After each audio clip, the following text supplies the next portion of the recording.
नमस्कार दोस्तों। तो आज के इस खास और गहराई से भरे विश्लेषण में हम एक बहुत ही दिलचस्प विषय की तह तक जाने वाले हैं। बिल्कुल, और विषय भी ऐसा जो सच में किसी की भी जिंदगी को पूरी तरह पलट कर रख सकता है। हाँ, तो आज हमारे पास जो रिसर्च और नोट्स का गट्ठा है ना, वो एक बेहद मशहूर और प्रभावशाली किताब पर आधारित है।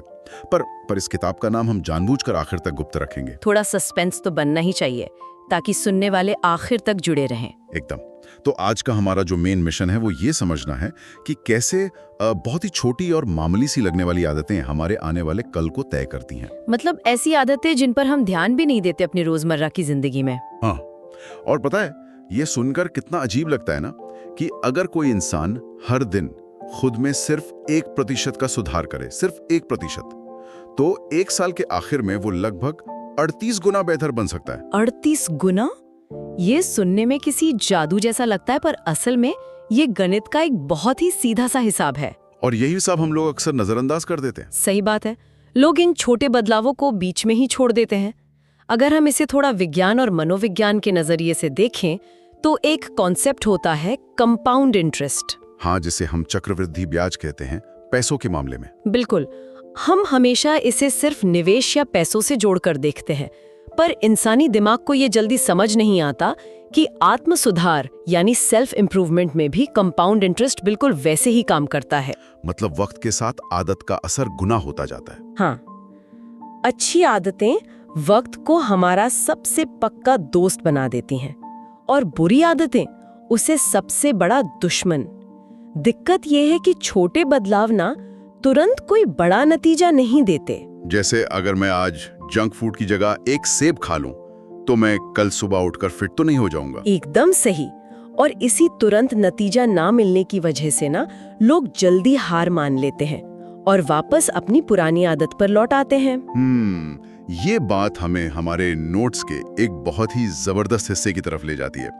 इसमें एक कॉन्सेप्ट का जिक्र है, निराशा की घाटी, वैली ऑफ डिसअपॉइंटमेंट। ओ हाँ, ये वाला हिस्सा बहुत ही प्रभावी है। और इसको बर्फ के टुकड़े के एक बहुत ही रोचक उदाहरण से समझाया गया है। तो सुनने वालों के लिए जरा इसकी कल्पना करते हैं। सोचें कि एक बहुत ही ठंडे कमरे में टेबल पर बर्फ का एक टुकड़ा रखा है और कमरे का तापमान 25 डिग्री है। हाँ, 25 डिग्री। अब धीरे धीरे तापमान बढ़ना शुरू होता है। 26 डिग्री हुआ, पर बर्फ नहीं पिघलती। 27, 28 डिग्री, बर्फ वैसी की वैसी है। 29, 30, 31 डिग्री, अभी भी कुछ नहीं हुआ। देखने वाले को यही लगेगा कि कुछ बदल ही नहीं रहा है। लगता है सारी मेहनत बेकार जा रही है। बिल्कुल, लेकिन जैसे ही तापमान 32 डिग्री पहुंचता है, अचानक से बर्फ पिघलने लगती है। ये उदाहरण वाकई में बहुत कुछ कह जाता है। जो लोग 25 से 31 डिग्री तक की गर्मी को बेकार मान लेते हैं ना, वही लोग उस निराशा की घाटी में फंस जाते हैं। उन्हें लगता है रिजल्ट तो आ ही नहीं रहा। हाँ, पर हकीकत में वो गर्मी, वो एनर्जी बेकार नहीं गई थी, वो जमा हो रही थी। जब हम कोई नई आदत शुरू करते हैं तो शुरुआत के कुछ हफ्तों या महीनों तक शायद कुछ ना दिखे, पर मेहनत बेकार नहीं जाती, कभी नहीं। और जिस दिन वो जमा हुई मेहनत अपना असर दिखाती है तो दुनिया बोलती है कि अरे, इसे तो रातों रात कामयाबी मिल गई। जबकि उस रातों रात कामयाबी के पीछे 29, 30, 31 डिग्री वाले वो अनदेखे संघर्ष होते हैं। सही कहा। पर यहाँ ना एक बहुत बड़ा सवाल उठता है दिमाग में। हम सब ने बचपन से यही सुना है कि सफल होने के लिए बड़े लक्ष्य होने चाहिए, बड़े गोल्स बनाओ, चाहे वजन कम करना हो या कोई बड़ा बिजनेस खड़ा करना हो। लेकिन आज हम जिन नोट्स को खंगाल रहे हैं वो तो लक्ष्यों यानी गोल्स को ही कटघरे में खड़ा कर देते हैं। वो कहते हैं गोल्स पर नहीं, सिस्टम्स पर ध्यान दो। ऐसा क्यों? क्योंकि अगर हम इसको थोड़ा गहरी सोच के साथ देखें तो समझ आएगा कि गोल्स और सिस्टम्स के बीच एक जमीन आसमान का फर्क है। कैसा फर्क? देखिए, किताब के लेखक ये समझाते हैं कि लक्ष्य सिर्फ नतीजे तय करते हैं, वो एक मंजिल है, जबकि प्रणाली यानी सिस्टम्स उन नतीजों तक पहुंचने का रास्ता है, यानी रोज की प्रक्रिया। बिल्कुल। एक उदाहरण लीजिए, किसी भी खेल के मैदान में जो टीम जीतती है और जो टीम हारती है, दोनों का लक्ष्य तो एक ही होता है ना, मैच जीतना। हाँ, गोल तो सेम ही है दोनों का। अगर सिर्फ लक्ष्य होने से जीत मिलती तो दोनों टीम्स जीत जाती, पर फर्क आता है उनके अभ्यास करने के तरीके में, उनके सिस्टम में। अच्छा, यानी अगर कोई सोचे कि मुझे एक मैराथन दौड़नी है तो ये उसका लक्ष्य हो गया, पर वो हर सुबह उठकर कितने किलोमीटर दौड़ता है, उसकी डाइट क्या है, ये उसका सिस्टम है। एकदम यही बात है। अगर आप अपना लक्ष्य पूरी तरह से भूल भी जाएं और सिर्फ अपने सिस्टम पर ध्यान दें तो भी आप मैराथन पूरी कर लेंगे। बात तो सही है। लेखक यहाँ एक बहुत ही गहरी लाइन कहते हैं कि इंसान कभी अपने लक्ष्य के स्तर तक ऊपर नहीं उठता, बल्कि वो अपने सिस्टम के स्तर तक नीचे गिरता है। बाप रे, ये तो दिमाग की बत्ती जलाने वाली बात है। यानी अगर आपका सिस्टम टूटा हुआ है तो लक्ष्य चाहे जितना भी बढ़ाओ, आप नाकामयाबी होंगे। जी हाँ। लेकिन ये तो हो गई बाहर की बात कि हम क्या कर रहे हैं। हमारे नोट्स एक और बहुत ही रोचक दिशा में जाते हैं, पहचान या आइडेंटिटी की तरफ। ये इस विश्लेषण का सबसे मजबूत हिस्सा है मेरी मानिए तो। हाँ, इसमें लिखा है कि सबसे बड़ा बदलाव नतीजे में नहीं आना चाहिए, बल्कि इंसान की पहचान में आना चाहिए। ये थोड़ा समझाइए। इसको मनोविज्ञान से समझते हैं। जब हम किसी आदत को अपनी पहचान से जोड़ लेते हैं ना, तो उसे निभाना आसान हो जाता है। मान लीजिए 2 लोग सिगरेट छोड़ने की कोशिश कर रहे हैं। ठीक है। पहले इंसान को जब सिगरेट दी जाती है तो वो कहता है नहीं शुक्रिया, मैं सिगरेट छोड़ने की कोशिश कर रहा हूँ। सुनने में तो ठीक लग रहा है, पर हकीकत में वो व्यक्ति अंदर से अभी भी खुद को एक स्मोकर ही मानता है, जो बस कुछ और बनने की कोशिश कर रहा है। ओह, अच्छा। अब दूसरे व्यक्ति को देखिए, जब उसे सिगरेट दी जाती है तो वो सिर्फ इतना कहता है नहीं शुक्रिया, मैं सिगरेट नहीं पीता। बाप रे, शब्दों का बहुत छोटा सा हेरफेर है ये, पर इसका असर बहुत बड़ा है। मैं सिगरेट नहीं पीता, इसका मतलब उसकी पहचान अब बदल चुकी है। यानी मुझे रोज किताब पढ़नी है ये सोचने की जगह अगर कोई सोचे कि मैं एक पाठक हूँ, यानी मैं एक रीडर हूँ, तो दिमाग उस नई पहचान को सच साबित करने में लग जाएगा। बिल्कुल। इसका मतलब ये हुआ कि हमारी हर छोटी आदत दरअसल उस इंसान के लिए एक वोट होती है जो हम आगे चलकर बनना चाहते हैं। क्या बात है। तो अब जब पहचान की बात आई है तो ये समझना भी जरूरी है कि आखिर आदतें दिमाग में बनती कैसे हैं। हाँ, हर आदत के पीछे न्यूरोसाइंस का एक पूरा चक्र चलता है, जिसे 4 हिस्सों में बांटा जा सकता है। इशारा यानी क्यू, तलब यानी क्रेविंग, प्रतिक्रिया यानी रिस्पॉन्स, और आखिर में इनाम यानी रिवॉर्ड। ये 4 हिस्से ही हैं जिन पर आगे के नियम टिके हुए हैं ना। जरा इसको एक उदाहरण से समझते हैं। जैसे मान लीजिए फोन पर एक डिंग की आवाज आई, ये आपके लिए एक इशारा है। फिर एक तलब उठती है कि देखूं किसने मैसेज किया है। उस तलब को शांत करने के लिए आप रिस्पॉन्स देते हैं, यानी फोन उठाते हैं, और जब मैसेज पढ़ते हैं तो दिमाग को एक डोपामीन हिट मिलता है जो इनाम है। और इस साइकिल से आदत पक्की हो जाती है। तो चलिए अपने पहले नियम पर आते हैं जो इन्हीं 4 कदमों पर आधारित है। पहला नियम है इसे स्पष्ट बनाएं, यानी मेक इट ऑब्वियस। यहाँ हैबिट स्टैकिंग का कॉन्सेप्ट बहुत काम आता है।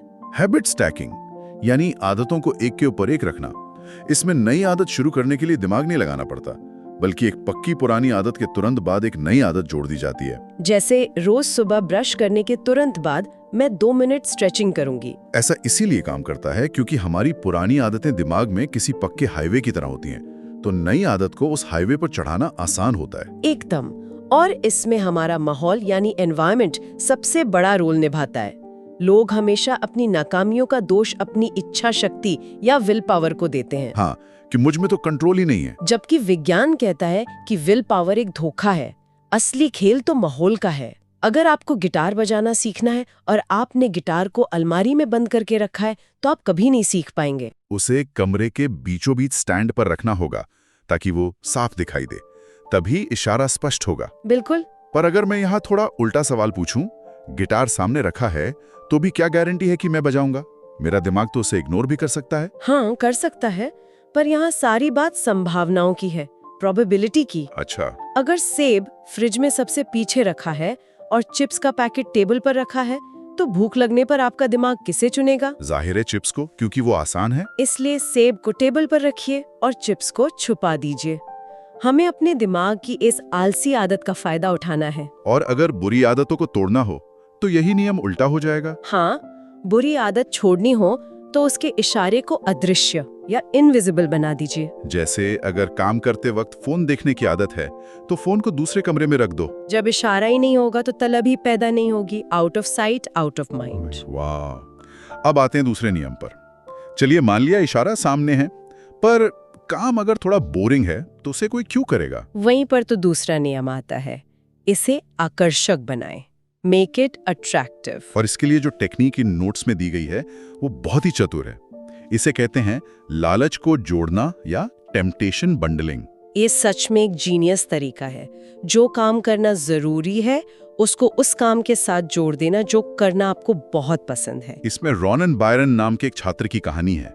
उसने क्या किया कि अपनी एक्सरसाइज साइकिल को अपने लैपटॉप से इस तरह जोड़ दिया कि जब तक वो एक तेज रफ्तार से पेडल नहीं मारता था, उसका नेटफ्लिक्स नहीं चलता था। सोचिए, वो एक्सरसाइज भी कर रहा था और अपना पसंदीदा शो भी देख रहा था, दोनों काम एक साथ। पर इसके पीछे का विज्ञान क्या कहता है? डोपामिन का नाम तो सुना ही है सबने। हार्मोन है, और सबसे मजेदार बात यह है कि इसका लेवल इनाम मिलने पर नहीं, बल्कि इनाम की उम्मीद में सबसे ज्यादा बढ़ता है। एंटिसिपेशन में। हाँ, जैसे छुट्टी पर जाने की प्लानिंग करने में जो एक्साइटमेंट होती है, वो छुट्टी पर होने से भी ज्यादा होती है कई बार। क्या बात है। तो जब नई आदत को किसी मजेदार चीज के साथ जोड़ते हैं, तो वो मजा आने की उम्मीद ही हमें आदत पूरी करने के लिए ढकेलती है। बिल्कुल, और इसमें समाज का भी बहुत असर होता है।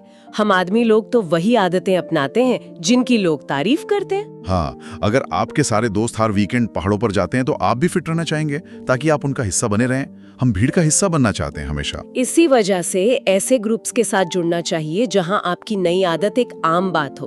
और बुरी आदत के लिए इसको उल्टा कर दें, उसे अनाकर्षक या अनअट्रैक्टिव बना दें। हाँ, उसके नुकसान को बार बार दिमाग में ले आएं। चलिए, ये भी क्लियर हो गया।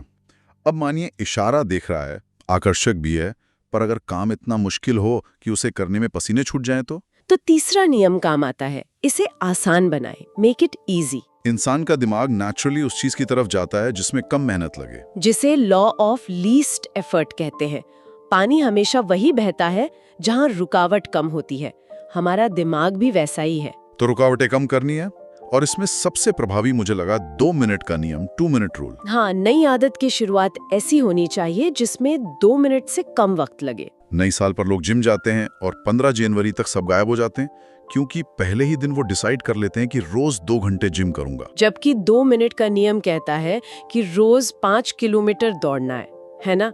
तो शुरुआत में इसको बदलकर सिर्फ जूते पहनना कर दो। सिर्फ जूते पहनना? पर दिमाग सोचेगा नहीं कि सिर्फ जूते पहनने से क्या फिटनेस आएगी। सोचेगा, पर मकसद या फिटनेस नहीं है शुरुआत में। हाँ। मकसद है आदत का विकास करना।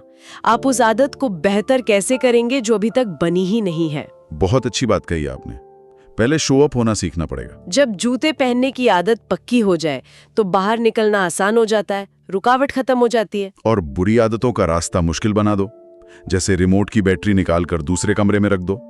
टीवी देखने का आलस खुद ब खुद टीवी छोड़ने पर मजबूर कर देगा। एकदम सही टेक्निक है ये। पर अब सबसे बड़ी समस्या आती है, काम आसान कर लिया, एक दिन कर भी लिया, पर अगले दिन मन नहीं किया तो क्या? इसलिए चौथा नियम जरूरी है, इसे संतोषजनक बनाए, मेक इट सैटिस्फाइंग। आदत तभी टिकेगी जब असर तुरंत मिलेगा। इसको थोड़ा पीछे से समझें तो हमारे पूर्वजों का दिमाग ऐसी दुनिया में था जहां नतीजे तुरंत मिलते थे।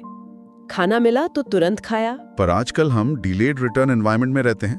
काम आज करते हैं, सैलरी महीने के आखिर में आती है। और हमारा दिमाग आज भी तुरंत मिलने वाले इनाम को ज्यादा पसंद करता है। इसीलिए जंक फूड खाने का मजा तुरंत मिलता है, इसलिए उसकी आदत जल्दी लगती है। तो अच्छी आदतों को हम संतोषजनक कैसे बनाएं? हमें खुद को तुरंत इनाम देना होगा। हैबिट ट्रैकर एक बहुत अच्छा तरीका है। हाँ, जैसा कि नोट्स में कॉमेडियन जेरी साइनफेल्ड का जिक्र है। वो रोज चुटकुले लिखते थे और कैलेंडर पर एक बड़ा सा लाल क्रॉस लगा देते थे, और कुछ दिनों बाद जब क्रॉस की एक लंबी लाइन बन जाती है तो दिमाग उसे टूटने नहीं देना चाहता।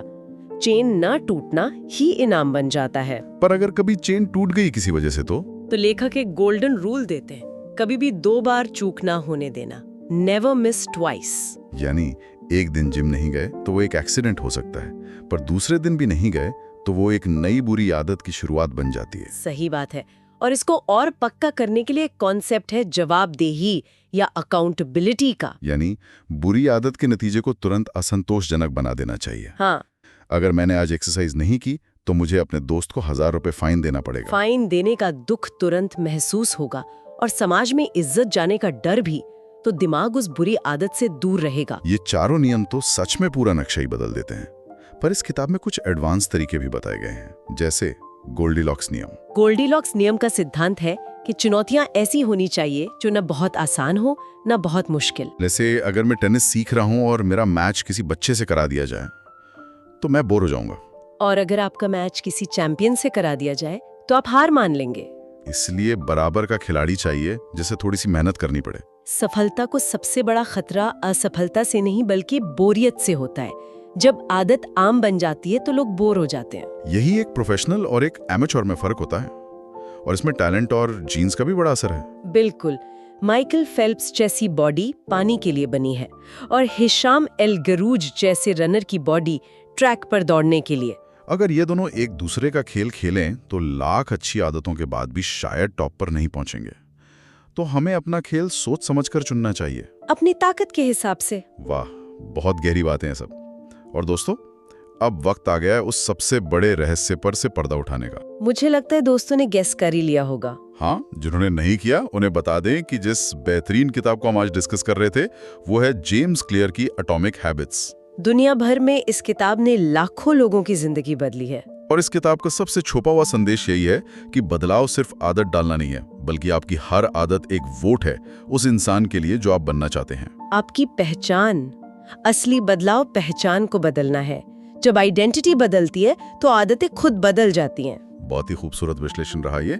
तो सुनने वालों, आप सबका बहुत बहुत शुक्रिया कि आप इस चर्चा में आखिर तक हमारे साथ बने रहे। हमें उम्मीद है कि ये आपके लिए उतना ही फायदेमंद रहा होगा जितना हमारे लिए इन बातों पर चर्चा करना। आगे भी इस प्लेटफॉर्म पर ऐसे ही महान लेखकों की किताबों की गहराइयों में हम साथ उतरेंगे, तो जुड़े रहिएगा। और जाने से पहले आप सभी के लिए एक सवाल छोड़कर जाना चाहूंगी।